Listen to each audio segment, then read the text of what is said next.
Don't worry, nobody will remember your contributions anyway. As I gazed at the severance agreement I had just signed, the words lingered in Logan's modern office. 5 years of 70-hour workweeks were reduced to a contemptuous remark and a digital signature.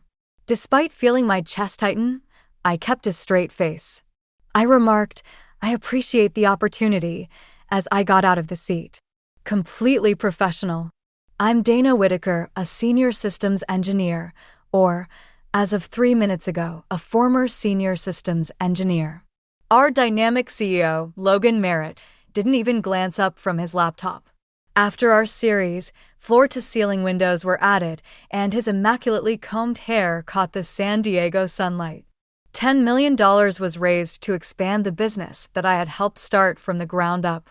I passed rows of engineers in the open office area who were unaware that I wouldn't be coming back tomorrow. Some of them were now working on my code, which was the foundation of our whole product and had been created over the course of innumerable late nights. The unique system architecture I created back when we were still operating out of that rundown warehouse in the heart of the city, without air conditioning, and I continued to code while perspiring. Thomas, a recent recruit who was unaware of the situation, yelled up from his desk, "Heading out early?" I said, something like that, with a smile that stopped short of my eyes. I hurriedly packed my personal belongings. Only a coffee cup, a little plant, and a framed picture of my sister's family were present. I could have all of my personal belongings in one canvas tote in 5 years.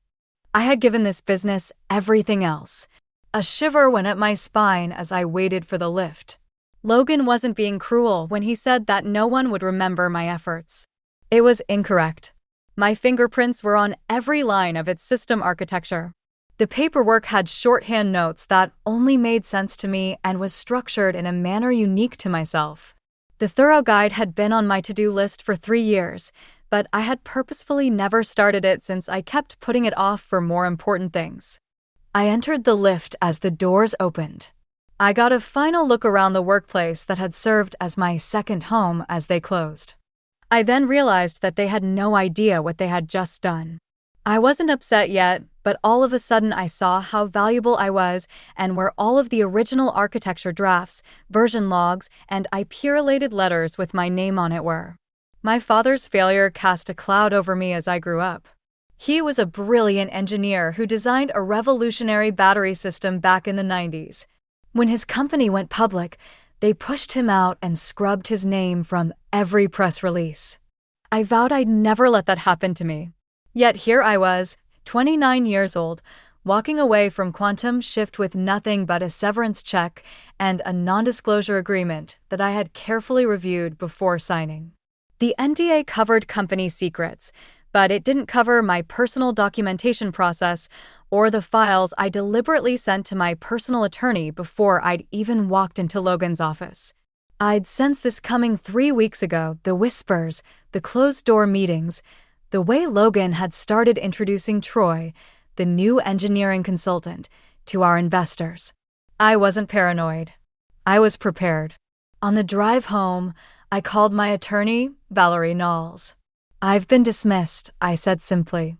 "They're bringing in someone with more experience." "I see," Valerie replied, her voice steady. "And the severance package?" 6 months' salary. Standard NDA. Nothing about intellectual property beyond what was in my employment contract. "Smart girl," Valerie said, and I could hear her smile. "The files you sent over look solid. Let's meet tomorrow to discuss options." The next day, I didn't feel the customary urge to check my work email or Slack messages. Instead, I slept until 9 a.m. for the first time in years, made myself a proper breakfast, and drove to Valerie's office with a strange sense of lightness. Valerie had laid out my files across her conference table, architecture diagrams, version control logs, emails that clearly showed my contributions, and most importantly, proof that I had created the custom authentication system that made Quantum Shift's product unique in the marketplace. "You've been meticulous," Valerie said. "Most people don't document like this." "My father taught me to keep receipts," I replied. "So what do you want to do with all this?" she asked, gesturing to the evidence of my 5 years of work. I sat down, considering my options. I wasn't vindictive by nature. I hadn't been raised to seek revenge, but I had been raised to value my own worth. Nothing yet, I decided. But I want to be ready. Valerie nodded, understanding perfectly. They'll come looking for you. Companies like this always do once they realize what they've lost.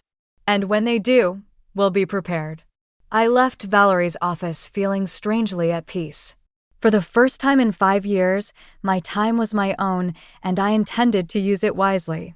3 weeks after my dismissal, I was sitting in a beachside cafe, sipping an overpriced latte and scrolling through job listings when my phone rang. The caller ID showed Joseph Bryant, Quantum Shift's CTO. "Dana," he said, his voice overly friendly. "How have you been?" "Fine, Joseph," I replied, keeping my tone neutral. "What can I do for you?" "Well, the team has been working on the next release, and they had a few questions about some of your architecture decisions. I was hoping you might have time for a quick consultation." I took a slow sip of my coffee. Consultation was an interesting choice of words. "I'm not sure that would be appropriate, given the circumstances of my departure," I said carefully. Joseph cleared his throat. "Look, Dana, we're willing to compensate you for your time. Logan may have been hasty in his decision." "Hasty?" I repeated. "Is that what we're calling it?" There was a pause. "The documentation is a bit specialized," he added. I almost laughed. Specialized was a polite way of saying that my personal shorthand was incomprehensible to the new team. I had documented everything, yes, but in a way that made perfect sense to me and apparently no one else. "I'm afraid I'm quite busy at the moment," I said. "Perhaps Troy, with his extensive experience, can figure it out." "Dana," Joseph began, but I cut him off. "I wish you all the best, Joseph. Truly." I ended the call. My phone buzzed immediately with a text from Joseph. "We can double your consultation rate. Please reconsider." I set my phone down without replying. Let them stew for a bit. That evening, as I was making dinner, I received an email from Ethan Wilson, one of the junior engineers I had mentored. The subject line read, "You won't believe this." Ethan had always been loyal to me, grateful for the guidance I'd provided when no one else had time for him. The email was brief. "Dana, everything's falling apart here. Troy can't make sense of your authentication system. 3 clients have reported major issues after the latest deployment. Logan's blaming the engineering team, but everyone knows it's because they can't understand your architecture. Joseph is in full panic mode. Just thought you should know. Miss having you here." I sat down at my kitchen counter, staring at the email. I hadn't expected things to unravel so quickly. Part of me felt a twinge of concern for my former colleagues. Most of them were good people caught in a bad situation. But another part of me, the part that remembered Logan's smirking dismissal, felt the first flicker of satisfaction. My phone rang again. This time, it was Valerie. "I just got a call from Quantum Shift's legal department," she said. "They want to discuss a consulting arrangement." Already, I was surprised at how quickly things had escalated. "Apparently, they're having some technical difficulties," Valerie said, her tone deliberately understated. "What do you recommend?" I asked. "I recommend we let them sweat a bit longer," she replied. "The more desperate they get, the better position you'll be in." As I hung up, I felt a shift inside me, the realization that I now held the power in this situation. It wasn't about revenge. It was about recognition of my value, and it seemed that recognition was finally coming. By the 4th week after my dismissal, the calls became more frequent. Joseph, Troy, even Ethan, with unofficial pleas for help. I maintained my distance, giving vague responses when I bothered to answer at all. While they scrambled, I was busy. I'd set up meetings with 3 competing firms, not looking for employment, but exploring the market landscape. I needed to understand my position of strength. On a bright Tuesday morning, exactly 1 month after I'd cleaned out my desk, Logan himself called. "Dana," he said, his voice straining to maintain its usual confidence. "I think we got off on the wrong foot. The board and I have been discussing your departure, and we feel there might have been a misunderstanding. A misunderstanding? I repeated, keeping my voice flat. About what exactly? About your value to the company, Logan said, the words clearly difficult for him to utter. We'd like to bring you back on as a consultant to help with the transition. I almost asked, what about nobody remembering my contributions, but decided against it. No need to reveal my hand so early. I'm not interested in consulting, I said. But I appreciate the offer. Dana, be reasonable, he insisted. We're talking about a significant consulting fee, 6 figures, for a few weeks of work.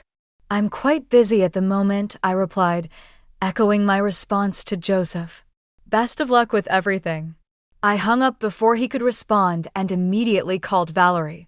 Logan just called offering a consulting position, I told her. 6 figures. They're getting desperate. Valerie said, but we need to tread carefully. Have you been monitoring their product? I had indeed. Quantum Shift's client-facing dashboard had been experiencing significant downtime. Their Twitter support account was working overtime responding to complaints. Their stock price, which had surged after the funding announcement, had dropped 15% in the past week. It's not looking good for them, I confirmed. Perfect, Valerie said. I've been doing some digging of my own. Did you know that Logan presented your authentication system as his own creation to the investors? I felt a cold shock run through me. What? I have a contact on their board. Apparently, Logan's been taking credit for your work for years. The investors were funding his vision, not realizing that the technical backbone was entirely your creation. The revelation shouldn't have surprised me, but it did. It was one thing to dismiss me. It was another to steal credit for my work. This crossed a line I hadn't anticipated. What's our next move? I asked, my voice hardening. We wait 1 more week, Valerie advised. Let the situation deteriorate further. Then we send a formal notification of retained intellectual property rights. Can we do that? I signed their employment contract. The contract covers work done within the scope of your employment. But your custom authentication system, the one that makes their product unique, you developed the initial prototype on your own time before you joined Quantum Shift. You have the dated GitHub repository to prove it. You brought it with you, refined it for their purposes, but the core IP could be argued to remain yours. I remembered those early days clearly, coding in my apartment on weekends, developing the authentication system as a personal project before Logan ever approached me about joining Quantum Shift. I had mentioned this to Logan when I was hired, but he had dismissed it as unimportant. Now it seemed that dismissal might cost him dearly. So we have leverage? I said slowly, understanding dawning. More than leverage, Valerie replied. We have a legal claim that could freeze their entire operation if we push it. I leaned back in my chair, processing this information.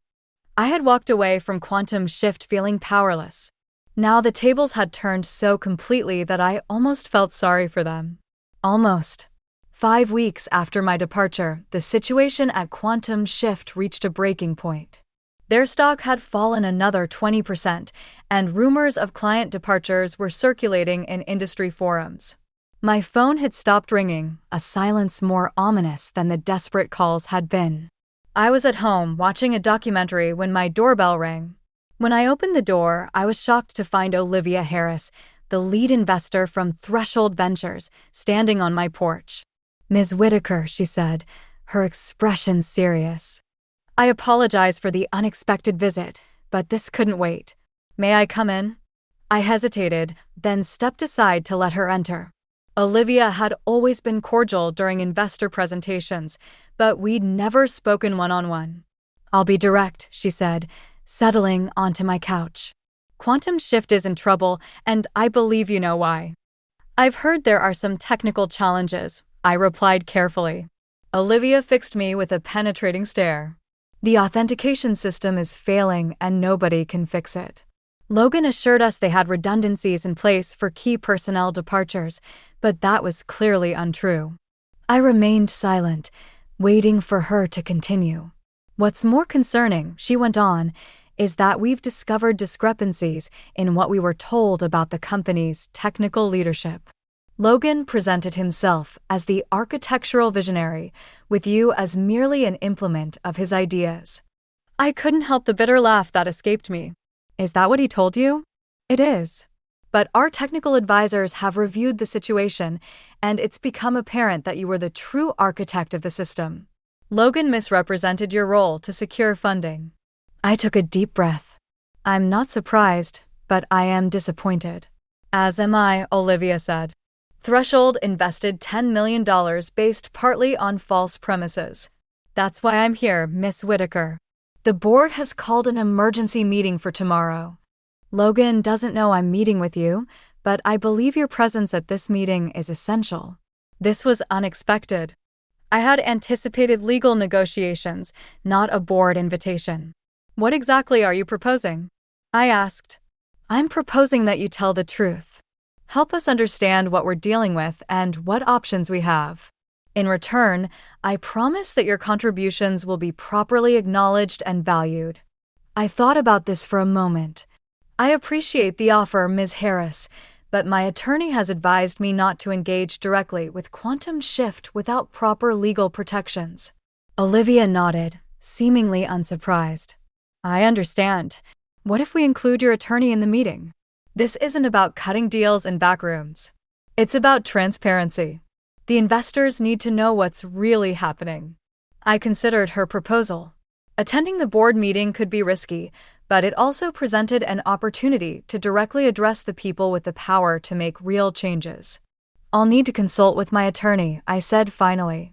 Of course, Olivia stood to leave. The meeting is at 10 a.m. tomorrow. I hope to see you there. After she left, I immediately called Valerie and explained the situation. This is an interesting development, Valerie said. Earlier than I expected, but potentially advantageous. If you attend, you'll be speaking from a position of strength, not desperation. What about our original plan, the formal notification? We can still proceed with that. In fact, I'd recommend sending it tonight before the meeting. That way, they'll be aware of your legal position when you walk into the room. I agreed, and Valerie promised to send the notification immediately. That night, I barely slept. Tomorrow would be a confrontation I hadn't sought but now welcomed. I wasn't going in seeking revenge, but I was determined to set the record straight. Logan had tried to erase me from the narrative of Quantum Shift's success. Tomorrow, I would write myself back in this time indelibly. The Quantum Shift offices looked exactly the same as when I'd left 6 weeks ago. Yet everything felt different. I walked through the reception area with Valerie beside me, turning heads as I passed. The whispers followed us down the hallway to the main conference room. When we entered, the tension was palpable. Around the long table sat the board members, including Olivia Harris, 3 other investors, and the company's executive team. Logan sat at the head of the table, his usual confident smile nowhere to be seen. Joseph, the CTO, looked like he hadn't slept in days. Miss Whitaker, thank you for joining us, Olivia said, rising to greet me. And this must be your attorney, Ms. Knowles. That's correct, Valerie replied smoothly, setting her briefcase on the table. We received your invitation and are here in good faith. But I should note that we delivered a formal notification of retained intellectual property rights to Quantum Shift's legal team last night. Logan's face flushed with anger. This is absurd. You signed an employment contract that clearly states all work product belongs to the company. I'm aware of what I signed, I replied calmly. But the authentication system in question was initially developed before my employment began. I have documented proof, including the original GitHub repository with timestamps. One of the investors, a silver-haired man I recognized as Victor Lee from Magnitude Capital, leaned forward. Is this true? Logan, did you know about this? Logan's expression tightened. Dana's making misleading claims. She may have had some preliminary code, but anything substantial was developed on company time. I retrieved my laptop from my bag and connected it to the conference room display. With your permission, I'd like to share some evidence. Olivia nodded, and I pulled up the GitHub repository showing the commit history that clearly dated back to before my employment at Quantum Shift. Then I displayed emails between Logan and me from my early days at the company, where I explicitly mentioned bringing my authentication system to the project. You'll note, Valerie added, that Mr. Merritt acknowledged Dana's prior work in these communications, but never formalized any transfer of intellectual property rights beyond the standard employment agreement, which does not cover pre-existing work. The room fell silent as the board members exchanged glances. Logan shifted uncomfortably in his seat. There's more, I continued, pulling up slides from investor presentations. These are materials presented to you during the Series A round. You'll notice that the authentication system is highlighted as a key competitive advantage, but my name is conspicuously absent from any of the credits. Victor Lee removed his glasses, rubbing his temples. Logan, you represented yourself as the technical visionary behind these systems. I supervised their development.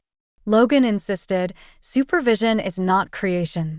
I countered, and your supervision consisted mainly of setting unrealistic deadlines while taking credit for the results. Joseph, who had been silent until now, cleared his throat. I can confirm that Dana was the principal architect of the authentication system. Without her, we can't maintain it properly, as the past 6 weeks have demonstrated. Logan glared at Joseph, but the damage was done. The investors were now looking at Logan with open suspicion. What exactly are you seeking here? Ms. Whitaker asked another board member. Valerie stepped in. My client is not looking to destroy Quantum Shift.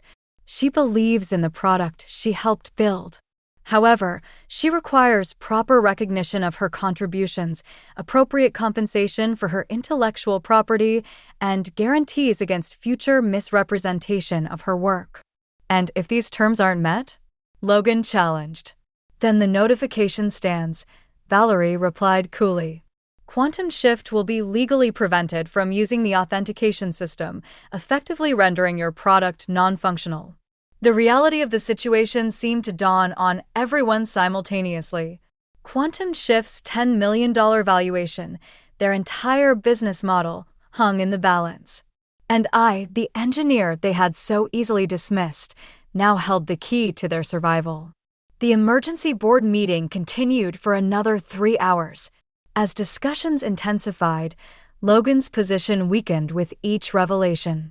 The board members, initially skeptical of my claims, grew increasingly convinced as more evidence emerged. Victor Lee called for a brief recess, during which the board members convened privately. When they returned, Olivia Harris addressed the room with newfound authority. After careful consideration, the board has made several decisions, she announced. First, we're initiating an immediate leadership change. Logan, we appreciate your vision in founding Quantum Shift, but it's clear that there have been serious misrepresentations under your leadership. Logan's face went pale. You can't be serious. I built this company from nothing. With Dana's technology, Victor Lee added pointedly. A fact you deliberately concealed from us.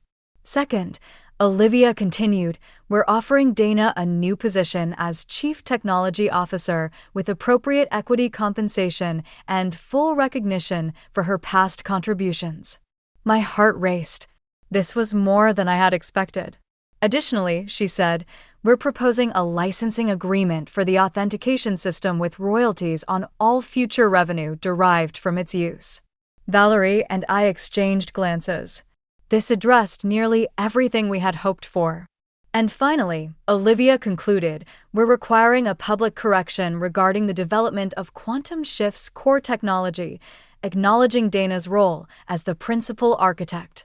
Logan stood up abruptly. This is a mistake. You're handing the company over to someone who's holding it hostage. No, Logan, I muttered. The business is not being held captive by me. All I'm doing is making sure the truth is acknowledged. Victor Lee gave a nod. The decision made by the board is definitive. Logan, you have 2 options. Either take a smaller position as a strategic advisor or quit completely. You have an option. Logan scanned the table for allies, but he couldn't locate any. The door slammed behind him as he ran out of the room without saying another word.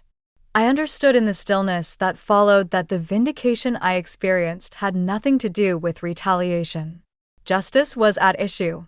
3 months later, I addressed our staff and a few tech journalists while standing on a tiny stage at Quantum Shift's headquarters. The business has seen a dramatic change. Today marks an important milestone, I said, as our new platform update is released today. We're not only making things more functional. Transparency and teamwork in innovation are the cornerstones of our approach. Once my own innovation, the authentication system was now managed by a group of skilled engineers, each of whom was given due credit for their work. The organization would never again rely on the expertise of a single individual thanks to the thorough and easily available documentation. Olivia came over to me after the announcement and grinned broadly. The turnaround has pleased the investors. Former customers are coming back, and user complaints have decreased by 87%. It's a team effort, I said, sincerely pleased with our accomplishment. Yes, but it's been sparked by your leadership. Have you heard anything about Logan, by the way? I gave a headshake. Logan had declined the board's offer of an advisory position and decided to quit the firm completely. He's trying to launch another startup, Olivia stated. But he's finding it difficult to secure funding. In this sector, news spreads quickly. For a minute, I felt sorry for them. I hope he learns from this experience. As do I, said Olivia. Though some lessons come at a higher cost than others. Logan sent me an unexpected email later that day. It was succinct. I must apologize to you, Dana. Rather than attempting to minimize your efforts, I ought to have appreciated them. You are more suited to run the business. Logan. I pondered how to react while I sat at my desk. I kept it brief in the end. Logan, I appreciate your apologies. I hope your future pursuits bring you success. The most difficult lessons are sometimes the most important ones. Dana, it has nothing to do with forgetting or forgiving. It had to do with admitting the truth, which I had battled for and at last obtained.